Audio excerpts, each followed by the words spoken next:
Hey guys, Changeling here with a quick tutorial. If you're like me, you like to have a cute box or something to ship the goodies that you make for people in. And one of my customers recently ordered this little, I think it's called an Oshawott figure from Pokemon. Really cute story. He couldn't find the perfect gift for his girlfriend, so he wanted something super personalized. And she happens to really like Pokemon, and this is her favorite. So he asked me if I could sculpt a little 2-inch figure to sit on her desk and possibly hang on her tree. So I added a little eye pin with a finding on there so that she can hang this on her tree and then sit it on her desk after the holidays. So I did not have a good box to put this little guy in.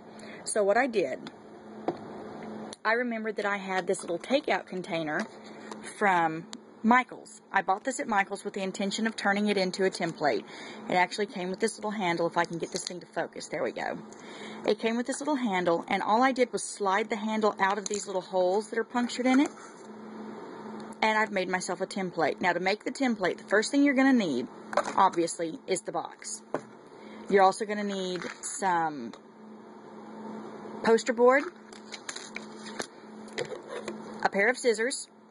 These are some really crappy scissors I've had for a long time. You're going to need a pointed end embossing tool. This one just happens to be the end of a paintbrush. I couldn't find my embossing tools. A Sharpie Magic marker, a pencil, and to make sure you get your creases right on your template, a piece of carbon paper.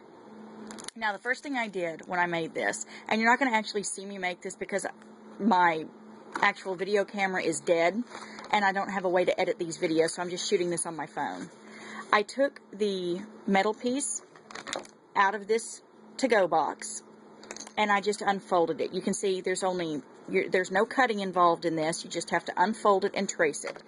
So first I traced it with my pencil, because I was planning to reuse this box and I didn't want to get black Sharpie marker on the edges of it. So I traced the whole thing with my pencil just along these outer edges. Once I had the outer edges traced, I went back over it with my Sharpie marker to make sure I had nice, good lines that I could easily see, and make sure that you put a dot where each of these little holes are, because if you want to put this metal piece back in here, you're going to need to know where those dots are. I also put that this is the inside bottom of the box, because that's the way I trace the outline.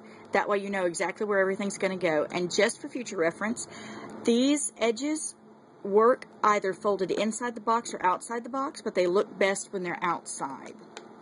Now, the next thing that I did was I laid my template back down, but I put it on top of this piece of carbon paper. Let's lay this the right way. I laid it down, and then I took my little embossing tool here, and I just kind of, pardon my finger, I just kind of traced the edges to make sure that I got the line right where I needed it. Because you'll notice when you undo these that all of these lines are at an angle. This is not perfectly square. This is kind of an oblong square. So you want to make sure you get those lines just in exactly the right spot. Otherwise, when you fold this thing, it's not going to come out right. Then I just took my Sharpie marker and I traced the edges again. Okay, I use dotted lines to show that you're not cutting it, you're actually just going to fold it. Now, you can use the same embossing tool if it's a beveled edge like this, once you have this cut out. And you can make that a nice little crease, so you know exactly how to crease it. What I'm going to do is I'm going to leave this just the way it is. I'm just going to cut it out. I'm not going to try to put these creases here.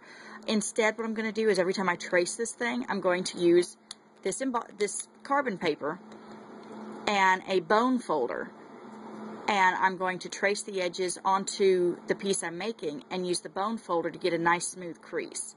Now, bone folders, if you don't have them, they're just a bone tool, bone folder, bone creaser. They go by all kinds of names. You can find a pretty good one in the Martha Stewart aisle. A butter knife works well, but sometimes a butter knife can tear up the edges of the paper. And I've been an artist for a long time. I'm 32 years old, so, I mean, I've been doing this a while. And I have learned over the years that you really do get what you pay for. While the butter knife works great, a tool specifically made for the job works even better, and you get a better product. I'm not above using shortcuts and figuring out my own way to do things, but just in my experience, it's better to have the actual tool if possible. You can always make do, but I just love having the actual tools. So, all I'm going to do now is cut this thing out, and you're not going to see that because, like I said, I've got no way to pause or edit this video.